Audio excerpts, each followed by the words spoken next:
bagaimana dan apa yang bisa kita lakukan ketika kita ingin meruqyah orang lain atau meruqyah keluarga kita sendiri.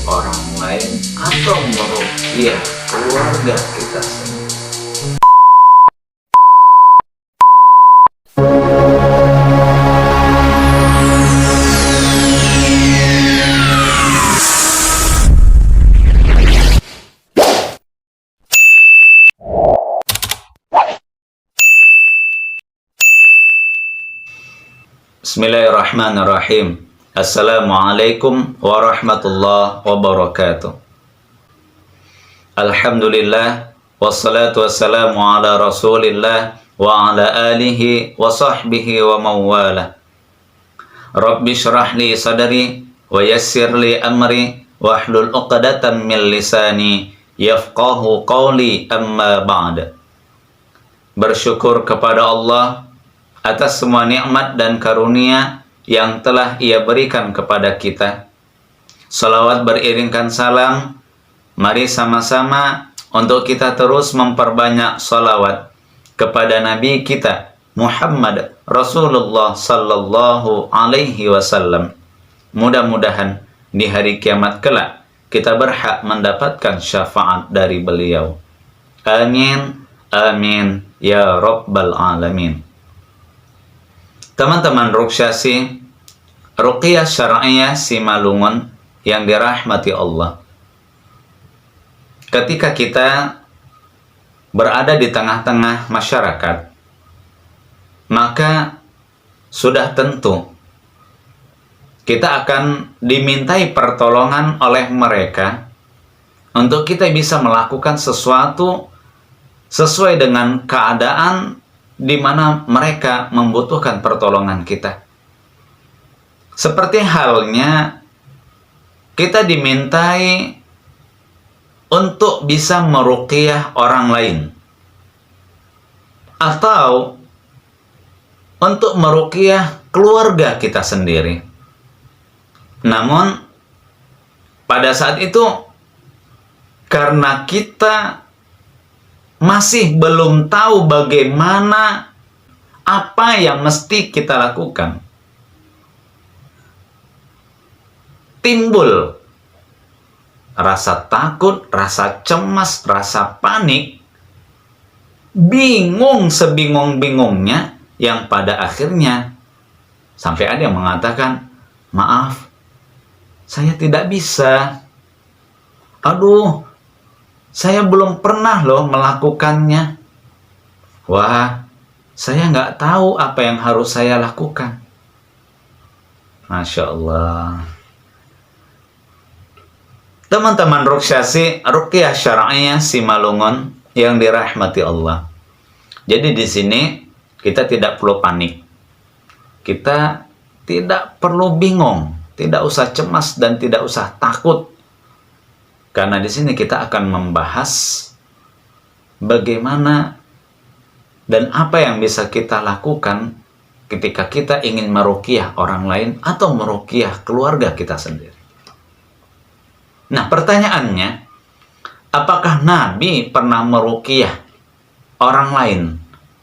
Artinya selain meruqyah diri beliau sendiri, apakah Nabi pernah melakukan itu? Meruqyah orang lain atau meruqyah keluarganya. Seperti itulah kalimatnya. Mari kita temukan jawabannya di dalam sebuah hadis yang telah diriwayatkan oleh Imam At-Tirmidzi dari Aisyah radhiyallahu anha. Ia berkata, "Kana Rasulullah sallallahu alaihi wasallam," adalah Rasulullah sallallahu alaihi wasallam, atau isim kana itu bisa kita artikan dulu Rasulullah sallallahu alaihi wasallam idza marada min ahli baiti, apabila beliau menemukan ada di antara ahlul bait beliau, ada di antara keluarga beliau yang sakit, nafatha alaihi bil muawwidat, beliau melakukan tiupan dan kemudian membacakan al muawwidat, yaitu surah Al-Falaq dan surah An-Nas. Masya Allah. Jadi ternyata di sini Nabi Shallallahu Alaihi Wasallam ternyata bukan hanya sekedar meruqyah diri beliau saja, tapi beliau juga pernah meruqyah selain diri beliau. Dan sebagaimana yang terdapat di dalam hadis ini, ternyata yang beliau ruqyah pada saat itu adalah ahlul baitnya. Ada di antara keluarga beliau. Apa yang beliau lakukan? Beliau tetap melakukan tiupan. Dan saat itu beliau membacakan Al-Mu'awwidzat, surah Al-Falaq, dan surah An-Nas. Masya Allah. Masih surah yang pendek ya teman-teman. Masih surah yang pendek. Masih surah yang masih surah yang bisa kita hafal. Masih surah yang masih kita ingat. Dan surah yang mudah untuk kita ucapkan. Jadi adalah nanti tetangga kita meminta tolong kepada kita, bacakan surah Al-Falaq dan surah An-Nas. Waduh Pak, anak saya kerasukan, anak saya mengalami gangguan jin, anak saya terkena sihir. Bacakan surah Al-Falaq dan surah An-Nas. Aduh Bu, tolonglah Bu. Kalau ternyata yang dimintai pertolongan itu adalah seorang ibu. Ini kami memohon kali sama ibu. Orang tua kami dalam keadaan sakit. Dalam keadaan sakit. Kami memohon bantuan ibu agar ibu bisa meruqyah orang tua kami. Maka datang, ruqyah orang tua teman kita tersebut. Bacakan surah Al-Falaq dan surah An-Nas. Atau kita sendiri yang mengalami hal itu. Ada di antara kita yang keluarganya itu sakit. Apakah keponakan kita, sepupu kita, kakek kita, uwak kita, atau Pak De, nenek kita. Maka datangi mereka, langsung bacakan surah Al-Mu'awwidzat, surah Al-Falaq, dan surah An-Nas. Tiupkan pada kedua telapak tangan kita. Atau boleh tiupkan pada kedua telapak tangan mereka, lalu sapukan pada tubuh mereka. Masya Allah. Sama halnya mungkin kita di tengah-tengah pekerjaan, ternyata ada teman kerja kita yang mendadak kerasukan. Nah, ruqyah. Bisa kita meruqyah dia. Ruqyah dia yang dalam kerasukan itu. Bacakan surah Al-Falaq, bacakan surah An-Nas.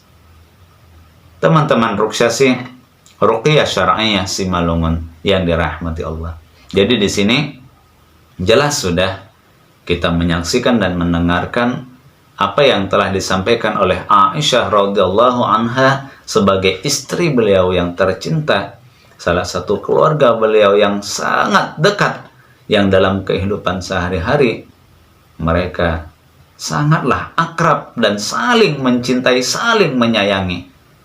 Begitu juga dengan Nabi Shallallahu Alaihi Wasallam yang mencintai Aisyah, sebaliknya Aisyah yang mencintai suaminya, yaitu Nabi kita Muhammad Rasulullah Shallallahu Alaihi Wasallam.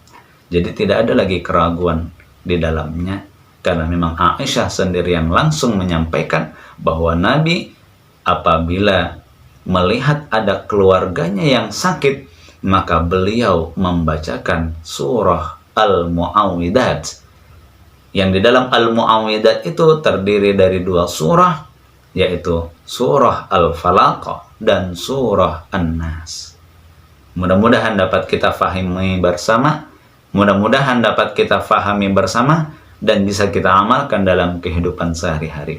Jadi tidak perlu takut, tidak perlu cemas, tidak perlu panik. Kita juga bisa meruqyah orang lain dengan bacaan dari surah-surah yang sangat pendek sekalipun, seperti yang telah dijelaskan di dalam hadis ini. Baca surah Al-Falaq, baca surah An-Nas. Insya Allah Allah akan memberikan pertolongan kepada kita, Allah akan memberikan perlindungan kepada kita, bahkan kepada orang-orang yang kita ruqyah, yang kita bacakan ayat-ayat perlindungan dari surah yang disebut dengan Al-Mu'awwidat tersebut.